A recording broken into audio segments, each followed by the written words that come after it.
मैं चैलेंज के साथ कहता हूं, पूरे देश में जितनी भी सरकारें बनी हैं या किसी भी सरकार रही है, किसी स्टेट में किसी दल की सरकार रही हो, उनका आंकड़ा ले लीजिए, आंकड़ा, और बहन जी का जो है 2003 से लेकर 12 का आंकड़ा ले लीजिए।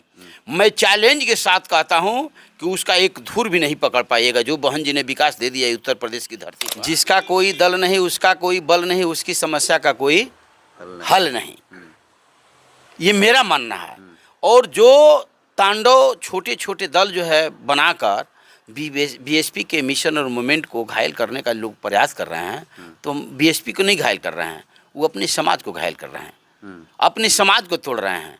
और ये सिलसिला जब तक जारी रहेगा वो गठबंधन कोई मायने नहीं। जो सिस्टम बहन जी ने दिखा दिया यहाँ पर यूपी के अंदर, वो सिस्टम 2027 में केवल बीएसपी ही दिखा सकती है। और मैं एससी एसटी ओबीसी माइनॉरिटी के लोगों से खास तौर पर मैं निवेदन करना चाहता हूँ, गठबंधन हो या न हो, आप देखो कि बहन जी ने 2003 से लेकर 2012 के बीच में आपको क्या न्याय दिया, या क्या आपको रोटी कपड़ा मकान शिक्षा सुरक्षा सामान बीएसपी ने दिया कि नहीं दिया। नमस्कार, मेरा नाम हरेंद्र बसंत है और इस वक्त मैं एक ऐसे शख्स से मिलवाने वाला हूं जो अपना पूरा उम्र बहुजन समाज पार्टी के लिए कुर्बान कर दिया। इनके बारे में थोड़ा सा डिटेल में बताऊं तो बहुजन समाज पार्टी के वोट के लिए और उसके मिशन को आगे बढ़ाने के लिए, मान्यवर कांसीराम साहब के विचारों को जन जन तक पहुंचाने के लिए रास्ते में कई बार मोटरसाइकिल से, कई फोर व्हीलर से कई बार इनका एक्सीडेंट हो चुका है। और कई पार्टियों का ऑफर भी आता है दूसरे पार्टियों में शामिल होने के लिए, लेकिन आज तक बचपन से लेकर अभी तक जो कैमरे में आप देख रहे हैं, ये अपना पूरा जीवन कुर्बान कर दिया, लेकिन बीएसपी को छोड़ करके अन्य पार्टियां में नहीं गए। इनका नाम है, फिलहाल इनका भी नाम है लालजी राम, और ये बिहार के प्रदेश महासचिव हैं। इनका बहुजन समाज पार्टी के जो ग्राफ गिरता है ऐसा लोगों का कहना है। इनकी क्या राय है, और 2025 में बिहार में चुनाव होने वाला है विधानसभा का, उसमें बहुजन समाज पार्टी के, चूँकि ये प्रदेश लेवल के नेता हैं, तो इन लोगों की क्या रणनीतियां हैं। बहन जी से जब बात होता है तो ये क्या बात करते हैं कि जो ग्राफ गिरा है, तो बहन जी से ये लोग क्या बात करते हैं और वहाँ से क्या सुझाव आता है। गठबंधन के भी लेकर के हम लोग बात करेंगे। तो सबसे पहले स्वागत है सर। आपको भी धन्यवाद, आपके चैनल को बहुत बहुत धन्यवाद कि आप मिशन के तहत हमेशा जो है समाज के प्रति सजग प्रहरी के रूप में काम करते हैं, इसके लिए बहुत बहुत धन्यवाद। सबसे पहले जैसा मैंने बताया कि आपने पूरा उम्र बहुजन समाज पार्टी के लिए कुर्बान कर दिया और आज भी काम कर रहे हैं, यहाँ तक कि अब पर्सनली नहीं जाएंगे, लेकिन फिर भी आपने आर्थिक स्थिति को कितना भी कमज़ोर हो जाए लेकिन बहुजन समाज पार्टी को छोड़कर दूसरे पार्टी में नहीं गए। तो पहला सवाल यही रहा कि जितना पुराने नेता, बहुत सारे पार्टियों का आपके पास ऑफर आया होगा, तो कौन कौन सा पार्टी से आपके पास ऑफर आया था, थोड़ा सा उसके बताइए। देखिए, मैं पार्टी का जो भी ऑफ़र है उसको अपने दायरे में बांध कर रखता हूँ, उस पर ओपन नहीं करता हूँ, इसलिए कि हम उसको ओपन करेंगे तो हमारी भावना को ठेस पहुँचेगी। हम बसपा माइंड थे, हैं, और जब तक मेरी ज़िंदगी है वो बीएसपी माइंड ही रहेंगे। ये बहन जी का, कांसीराम साहब का जुबान बोल रहा है, उनके लिए समर्पित है, जुबान रहेगी जब तक, तब तक बीएसपी के लिए समर्पित रहेंगे, बहन जी के लिए समर्पित रहेंगे। अच्छा, हम भी सुने आपके बारे में, तो लोग बताते हैं कि ये कई बार एक्सीडेंट कर चुके हैं, फोर व्हीलर से तो कभी मोटरसाइकिल से, मिशन को आगे बढ़ाने के क्रम में कहीं रास्ते में जाते हुए, ऐसा हुआ है क्या? करीब 4-5 बार हुआ है, और करीब करीब हम एक आध बार तो ऐसा हुआ है कि 2-2 घंटा तक हम साइड में बेहोश रहे हैं, और 11-12 बजे रात को एक्सीडेंट हुआ है, जिसमें हमें बहुत काफ़ी ये हुआ। लेकिन फिर भी बीएसपी को छोड़कर नहीं गए? नहीं, फिर भी जो है हम लोग कभी और रघुनाथपुर स्टेशन जो है उधर से भी मीटिंग कर कर एक आध 2 बार आए हैं, उस समय भी हमारा जो है एक्सीडेंट हुआ था। करीब 4-5 बार हमारा एक्सीडेंट हो चुका है, और सिर्फ वो अपने काम के लिए नहीं, जब भी मैं मिशन के लिए, संगठन के लिए गया हूँ, आते समय या जाते समय ही हुआ। लोगों में एक आम प्रचलन शुरू हो गया, लोग बात कर रहे हैं इस संबंध में, एक आम नागरिक भी बात कर रहा है। लोग कहता है कि बहुजन समाज पार्टी का ग्राफ गिर गया, उसका एक भी विधायक नहीं, एक भी एमपी नहीं है, लगता है बीएसपी अब फिर खड़ा नहीं हो पाएगी, इसको आप कैसे देखते हैं? देखिए, इसको मैं नहीं मानता हूँ। कारण कांशीराम साहब ने कहा था, एक बात उदाहरण में मैं आपको दे रहा हूँ। कांशीराम साहब ने कहा था, आपका MP MLA बने या न बने, लेकिन सामाजिक आंदोलन की क्रांति जो है चलती रहनी चाहिए। वो मिसाल कभी बुझनी नहीं चाहिए। हम उस पर भरोसा करते हैं। जो BSP ने मिसाल जलाया है, जो कांशीराम साहब ने मसाल जलाया है, वो आज भी जल रही है और आने वाला समय में ये मिसाल जलती रहेगी, ये बुझेगी नहीं। एक और सवाल आम जनों में है, कहता है कि लोग कि BSP के नेता लोग ज़मीनी स्तर पे नहीं जाते हैं, लेकिन मैं भी देखता हूँ कि ना RJD के लोग जाता है, ना सपा के लोग जाता है ज़मीनी पे, ना भाजपा का, ना कांग्रेस का। लेकिन सवाल सबसे ज़्यादा पूछा जाता है कि बहुजन समाज पार्टी के नेता क्यों नहीं आ रहे हैं ज़मीन पे, जबकि कोई भी नहीं जाता है। कैसे देखते हैं? देखिए, सच्चाई तो ये है कि BSP के जो भी वर्कर हैं वो समर्पित हैं, और समाज के लिए समर्पित ऐसा नहीं है। वो दिखता है, दिखावा के लिए नहीं काम करते हैं। जो अन्य दल है वो तो कभी नहीं जाता है समाज के बीच में, वो कभी उसके लेकिन उन दायरे में लोगों से नहीं सवाल जाता नहीं है। पूछा जाता लेकिन उन लोग से सवाल नहीं पूछा जाता है। लेकिन BSP के वर्करों से और या BSP के प्रभारियों से, पदाधिकारियों से जो है तरह तरह का सवाल पूछकर समाज को गुमराह करने का काम किया जाता है, जो कि मैं समाज से अपील करूंगा, इस तरह के झांसे में नहीं आना है। और BSP के मिशन मोमेंट को जो मानवर कांशीराम साहब ने धारदार बनाया है, जो बहन जी अपना जीवन समर्पित कर दिए हैं, उस समर्पित को जो है आगे की तरफ बढ़ाना है, पीछे की तरफ नहीं ले जाना है, किसी के बहकावे में नहीं आना है। 2025 का चुनाव लगभग 10 से 11 महीना के बाद होगा। बिहार में विधानसभा का चुनाव। तुम जानना ये चाहते हैं कि बहुजन समाज पार्टी की क्या स्ट्रेटजी है जिससे जितने भी वोटर हैं वो बहुजन समाज पार्टी को वोट करें? देखिए, हम लोग एक बात कहा करते थे, जिस संगठन के माध्यम से, जिस संगठन में कसक, पीड़ा और दर्द न हो, वो संगठन कभी जो है आगे नहीं बढ़ सकता है। यह दर्द, कसक और पीड़ा कांशीराम साहब पहले ही भाप चुके हैं, जो BSP आज भी उस पर काम कर रही है। जिसका जीता जागता उदाहरण है उत्तर प्रदेश में बहन जी का 4-4 वर्ष शासन। मैं चैलेंज के साथ कहता हूँ, पूरे देश में जितनी भी सरकारें बनी हैं या किसी भी सरकार रही है, किसी स्टेट में किसी दल की सरकार रही हो, उनका आंकड़ा ले लीजिए, आंकड़ा, और बहन जी का जो है 2003 से लेकर 12 का आंकड़ा ले लीजिए।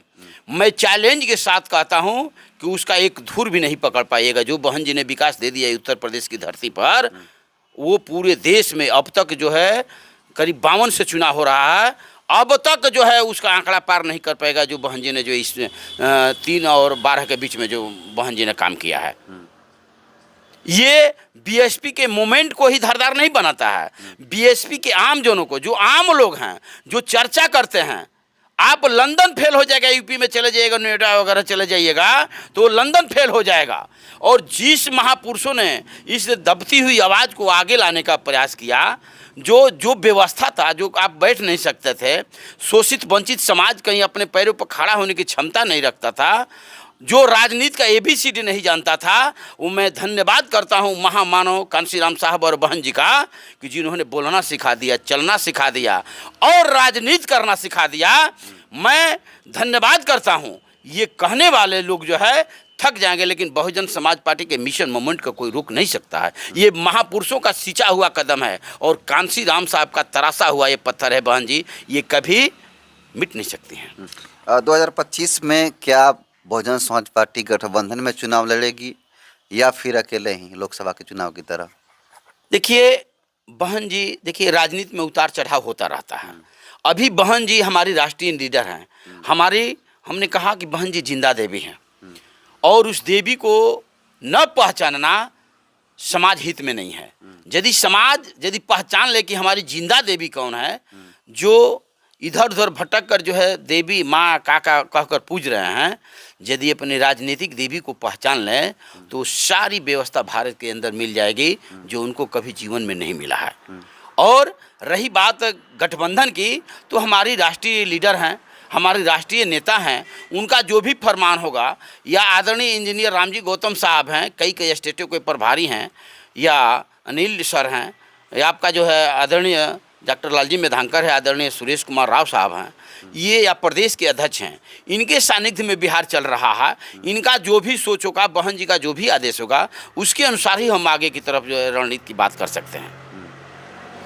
2027 में यूपी में विधानसभा का चुनाव होने वाले हैं।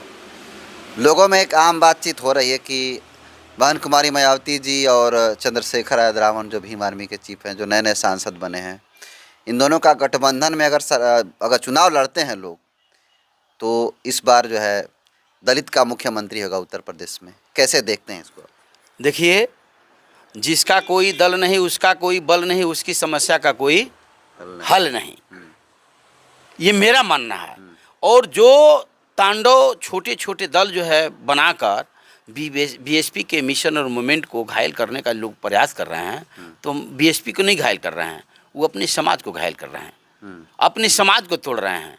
और ये सिलसिला जब तक जारी रहेगा, वो गठबंधन कोई मायने नहीं रखता है। रही 2027 की बात, तो मैं दावे के साथ करता हूँ, इसलिए कि यूपी के लगभग 4-5 जिला में जो है हमारा खास रिलेशन है, बहुत क्लोज संबंध है, बहुत क्लोज संबंध की बात कर रहा हूँ। और कई विधानसभाओं में जो है हम लोग को जिम्मेवारी मिला, तो हम लोग जाकर उस समय काम भी किए, जिसमें ये रेतीपुर के जो विधायक जीते थे, या घूराराम थे, या रामअचल राजभर, कालीचरण राजभर हैं, गौतम हैं, इनके क्षेत्र में हम लोग जाकर प्रदेश से मिला था, तो हम लोग जाकर प्रचार भी किए थे।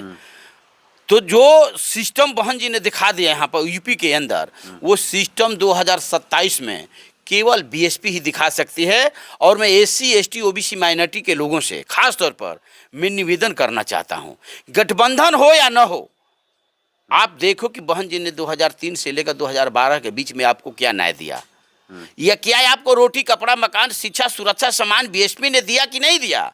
और उसके इधर आप आंकड़ा ले लो कि 2012 के बाद जितनी भी सरकारें चल रही हैं, क्या रोटी कपड़ा मकान शिक्षा सुरक्षा सम्मान पे काम कर रही हैं, तो आपको आवाज़ एक ही आएगा कि नहीं।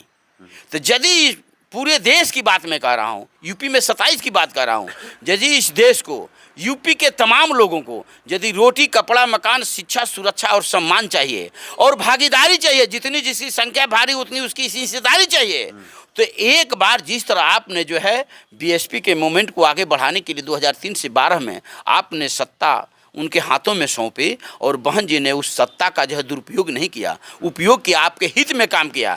ठीक उसी तरह आप चाहते हैं कि वो सत्ता पुनः आपको दिखाई दे यूपी के अंदर, तो 2027 में जो बहन जी का रणनीति है, जो हमारे समर्पित कार्यकर्ताओं का सोच है, बहन जी का जो समाज के प्रति समर्पण है, वो आप चाहते हो कि पुनः 2027 में बहन जी दिखाई दें, पूरे देश स्तर पर आपका जो है सीना चौड़ा हो, तो 2027 में किसी के बहकावे में न आकर, गठबंधन हो या न हो, किसी के बहकावे में न आकर, एक समर्पित भावना को लेकर सपोर्टर और वोटर और जितने भी हमारे समर्पित संगठन के आदमी हैं, एक सुर में, एक आवाज़ में, एक हुआ जय भीम का नारा लगाते हुए, जय बीएसपी का नारा लगाते हुए, आप जो है एक एक वोट की रक्षा कर कर बहन जी को जो है जिताने में सहयोग करो, वो दृश्य जो है दिखाई देगा आपको सामने। आप ये नहीं मानते हैं कि चंद्रशेखर आजाद के आने के बाद जो है दलित वोट जो है 2 भागों में बटा हुआ है? मैं इसको नहीं मान के तैयार हूँ, इसलिए मानने के लिए नहीं तैयार हूँ कि हमने आपसे कहा कि जितना ही आप बटोगे उतना ही सत्ता से हटोगे। तो मैं समाज को आगाह करना चाहता हूँ, बांटने वाले छोटे छोटे संगठनों से सावधान होकर अपनी कीमत को पहचानो, अपनी वोट की कीमत को पहचानो, और सामाजिक भावना सोच पैदा कर, और संगठन की भावना से ऊपर उठकर जो दलीय व्यवस्था है, यहाँ पर जो चंद्रशेखर और जो अखिलेश हैं, बीजेपी है, बहन जी हैं, इसमें कौन का किसका पलड़ा भारी है, किसका शासन बेहतर रहा, समाज के प्रति समर्पित रहा, तो समाज का भी आवाज़ आएगा कि बहन जी, मुस्लिम समाज के लोगों की भी आवाज़ आएगा तो बहन जी का राज में हम जो है सुरक्षित से